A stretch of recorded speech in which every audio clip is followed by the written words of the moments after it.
আসসালামু আলাইকুম। আজকে অনেক বড় একটা ব্লগ ভিডিও হবে, যার জন্য আমার সকাল থেকে সন্ধ্যা পর্যন্ত কি কি কাজ করি সেগুলোই আজকে দেখাবো।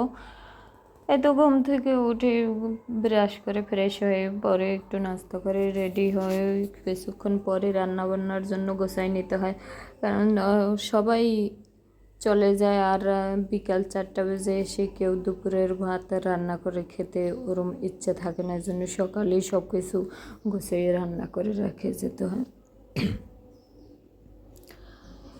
এই তো আমি সকাল সকাল ঘুম থেকে উঠে পটলটি কেটে নিয়েছি। পটল কাটার পরে পটলের সাথে কিছু একটা অ্যাড করতে হবে, তো আমার শুধু পটল রান্না করলেই হবে না, তার জন্য পটলের সাথে একটা আলু আমি কেটে দিয়েছি। এই তো আলু পটল একসাথে ভাজি করে নিয়েছি। এদিকে আবার ভাই বললো যে ও ঘুম থেকে উঠেই বললো যে পটল তরকারি খাবে না, ওর জন্য আবার আলাদাভাবে কিছু একটা করতে হবে।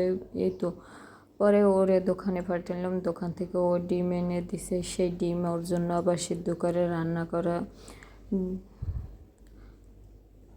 সব কিছু মিলিয়ে কাজের ভিতরে অনেক একটা প্রেশার হয়ে যায়। সকালে ঘুম থেকে ওঠার পরই একটা আমার উপর চাপ হয়ে যায়, খুব কষ্ট হয়ে যায়। কী করবো, তারপরে সব কিছু আমার করতে হয়। আমি তো ওদের বড়, আমার সব কিছু মেনটেন করে রাখতে হয়।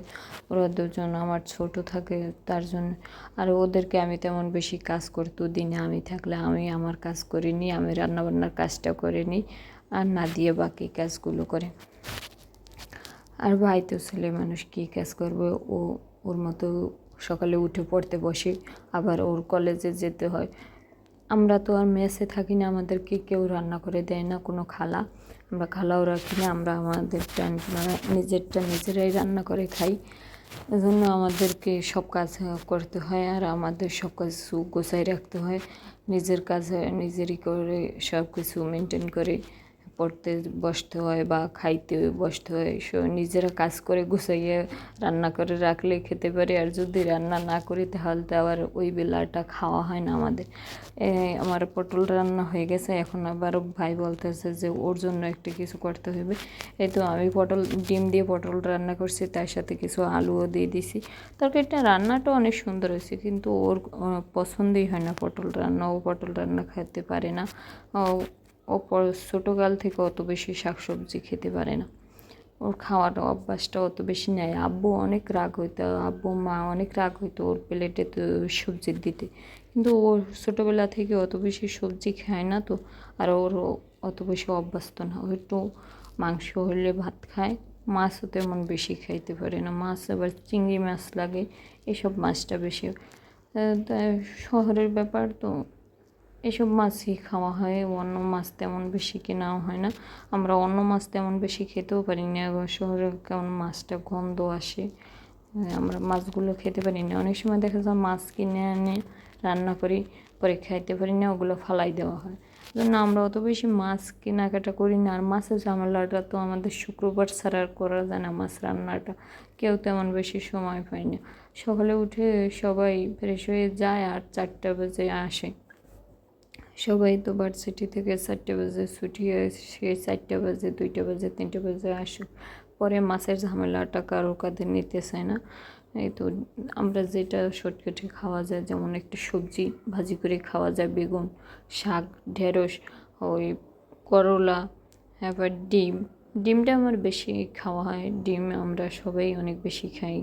এই ডিমটা আমাদের সব কিছুতে সময় মতো চালু রান্নাটা হয়ে যায়।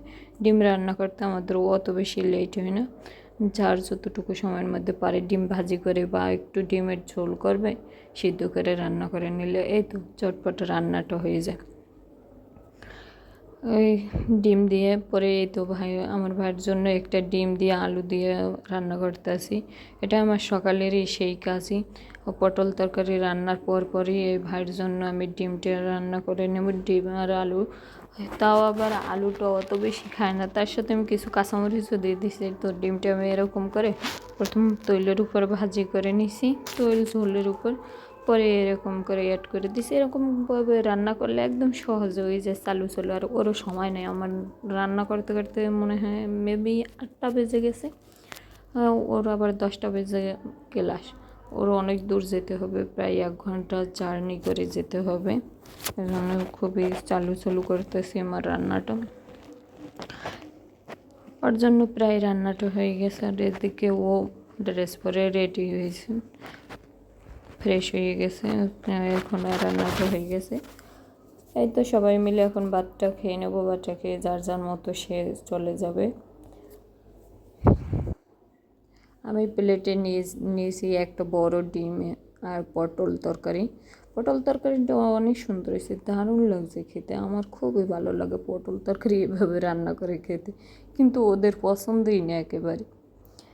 আর আমার যেমন করলা পছন্দ না, আমি তেমন করলা পছন্দ করি না, কিন্তু ওরা দুজন করলা হলে বেশ ভালোই ভাত খায়, ভালো লাগে ওদের কাছে পটল ওই করলা ভাজি খেতে। আর আমি করলা ভাজি খেতেই পারি না, একদম তিতা, এত বেশি তিতা যে আমি খেতেই পারি না। তেমন আবার ওদের পটল তরকারি পছন্দ না, আর আমার খুবই পছন্দের একটা তরকারি। আমার ভালো লাগে পটল তরকারি। পটল তরকারিটা খুবই ভালো লাগছে আমার। পটল তরকারি দিয়ে ডিম দিয়ে আমি রান্না করছি, আর ডিম দিয়ে এখন তো আমার ভাত খেতে খুবই ভালো লাগে। একটা সময় আসলে আমি ডিম দিয়ে অত বেশি ভাত খেতে ভালোই লাগতো না, ডিমে আমি খাইতাম না অত বেশি।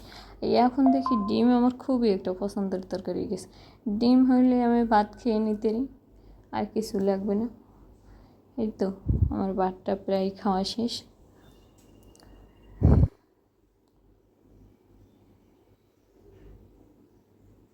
ডিমটা আবার আমার ভাই খুবই কম খায়, ও আবার ওর তো স্বাস্থ্য শরীর খুবই ভালো, ওর আবার সব কিছু মেনটেন করে চলতে হয়। ও এই জন্য ডিমটা খুব কম খায়, বা অন্য অন্য তরকারি ওর একটু মুরগির মাংসর ঝোল, এই তো ডিম হালকা আর ঝোল করে দিতে হবে, এই সুবিধা বুঝুক। এই তো আবার রাত্রে এসে সেই রান্না, রাত্রে এসে মুরগি রান্না করছি। রাত্রে এসেই বলেন যে মুরগি রান্না করতে হবে আজকে। সেই রাত 10টা বেজে গেছে মুরগিটা নিয়ে আসতে আসতে। সেই 10টা বাজে আমার বোন মুরগি কাটছে, আমি পেঁয়াজ রসুন যা যা বাটা লাগে ওগুলো জিরা মশলা বেটে নিছি পাটায়। আর ও মুরগি কেটে নিছে, মুরগি কেটে ও মুরগিটা পরিষ্কার করে সব কিছু করে ধুয়ে রাখছে। আর মুরগি ভাজি করে রাখছে ও। পরে আমি গিয়ে শুধু রান্নাটা করছি, রান্নাটা অনেক সুন্দর হয়েছে। এরপরে আমি রান্নাটা করে আসছি, আমি রান্না করছি, ও আবার শুয়ে আসছিল, কারণ সবারই শরীরটা খারাপ লাগে। পরে ওরা পড়তে বসছে, আমার এদিকে রান্নাটা হয়ে গেছে। রান্না